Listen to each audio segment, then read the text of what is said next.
Hello, everyone. My name is Hiroko Tsuzuki, and I'm a Public Relations Officer for the National Astronomical Observatory of Japan, also known as NAOJ. I'm also a collaborator for the Office for Astronomy Outreach, otherwise known as IAU-OAO. The office is working on our global project, Dark and Quiet Skies. Through this project, we would like to raise awareness about the need to preserve dark and quiet skies. We hope people can learn about the importance of dark skies for human culture, heritage, and health, as well as the use of dark and quiet skies for astronomy research. Today, we have with us two astronomers from the National Astronomical Observatory of Japan to interview about what kind of research is going on related to dark and quiet skies, and also about the office called Spectrum Management Office, which is working to protect the environment for radio astronomy observations. This interview is divided into two videos. The first video is about what kind of research is going on related to dark and quiet skies, and the second video is about the Spectrum Management Office. We are pleased to welcome Dr. Takashi Horiuchi and Project Professor Masatoshi Ohishi. Could you please introduce yourselves, starting with Dr. Horiuchi? Yeah, I'm Takashi Horiuchi, a researcher of Ishigaki Astronomical Observatory and NAOJ. I live in Ishigaki Island on Okinawa Prefecture, and I'm now wearing the traditional formal Kariushi in Okinawa. For this interview, people living in Okinawa usually wear this costume at important meetings. Using the Murikabushi telescope in Ishigaki, I usually study time variations of various objects such as active galactic nuclei, supernovae, near-Earth objects, comets, and so on. Thank you. I like your Kariushi wear. Thank you. Professor Ohishi, could you please introduce yourself too? Oh, yes. Good to see you. I am Masatoshi Ohishi, a radio astronomer based at the Mitaka headquarters of NAOJ. I have used many radio telescopes, including the Nobeyama 45-meter telescope and ALMA, and I am interested in astrochemistry and astrobiology by using molecular lines in a wide frequency range. And I am the head of Spectrum Management Office of NAOJ. Thank you, Professor Ohishi. Now, we have prepared a couple of questions for both of you. Let's start with, what is light pollution and what do you think about it? Light pollution is a side effect of industrial civilizations that makes the night sky brighter because of excessive artificial lights such as city lights and satellites, and which makes dark objects invisible. Today's growing demand for space-based service has spawned a wave of satellite constellation projects, which operate numerous artificial satellites in orbit.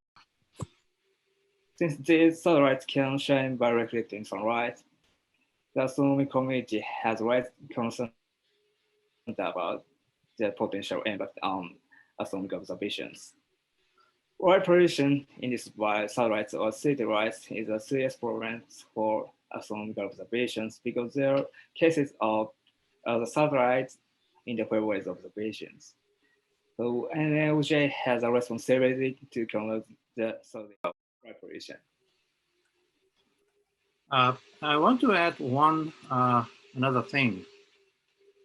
Light pollution affects human health, ourselves. We need dark night to sleep well, as we all know. We know that there are nocturnal animals and birds. If the sky is bright, due to light pollution, Such pollution affects the behavior of these animals and birds. Thank you. It's very interesting. I have a question to Dr. Horiuchi. How does light pollution interfere with the observations? Oh, yeah. SpaceX has been launching over 1,000 Starlink satellites as shared. Oh, yeah. Can you see this picture? Yes, I can. For instance, the major constellations of Starlink satellites terribly polluted and image Earth stars around the supernova. Observers cannot use this image for their research. Thank you. Let's go on to the next question. Why do we have to protect beautiful night skies? Mm. Dark skies with beautiful stars, nebula, galaxies are a treasure for human beings in the world. I think that astronomers need to communicate with the public about keeping this shared treasure, I think.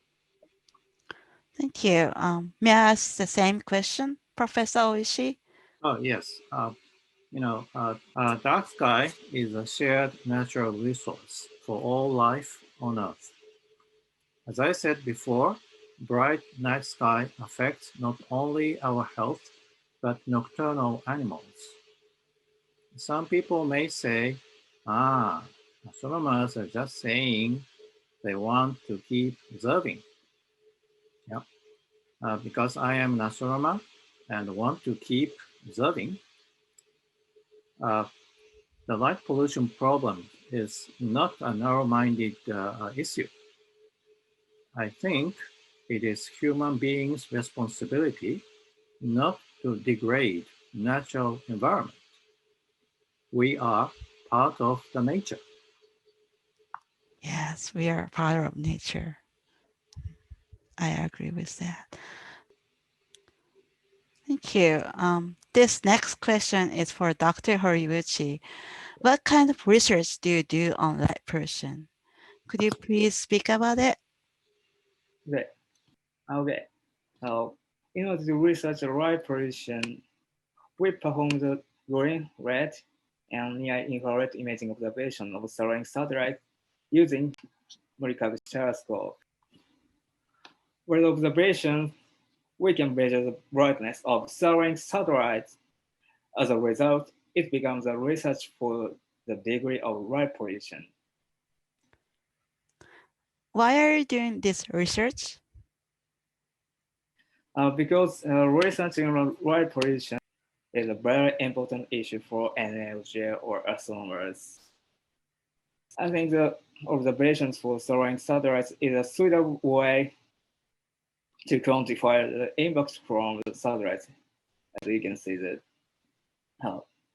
twice in this image. Yes. Yeah, I can see this. Mm. Yeah, satellites interfering in the observation. Yeah, thank you. And how are you doing this research? I measure the brightness of the satellite images like this.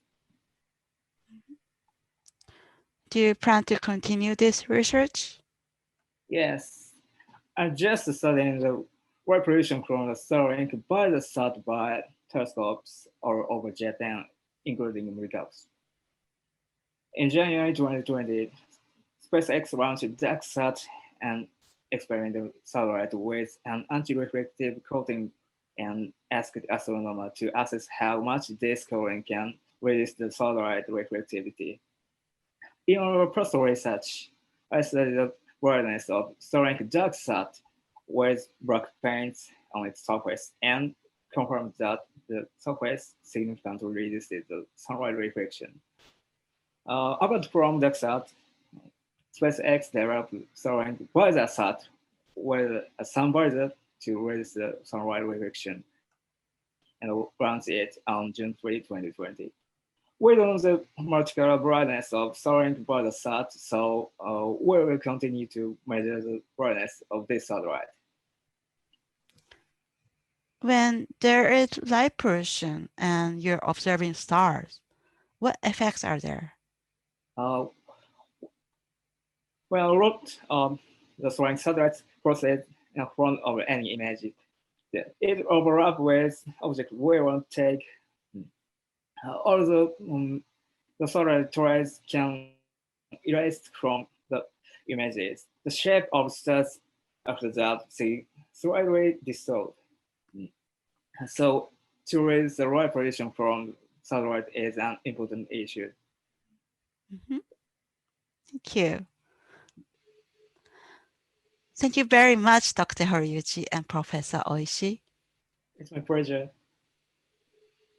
Yeah, thank you very much, Suzuki-san. This is my great pleasure to be with you. Thank you very much. Thank you. And thank you to those watching at home. This was the first part of the interview. The second part will be in a different video. Please do not forget to watch that video too.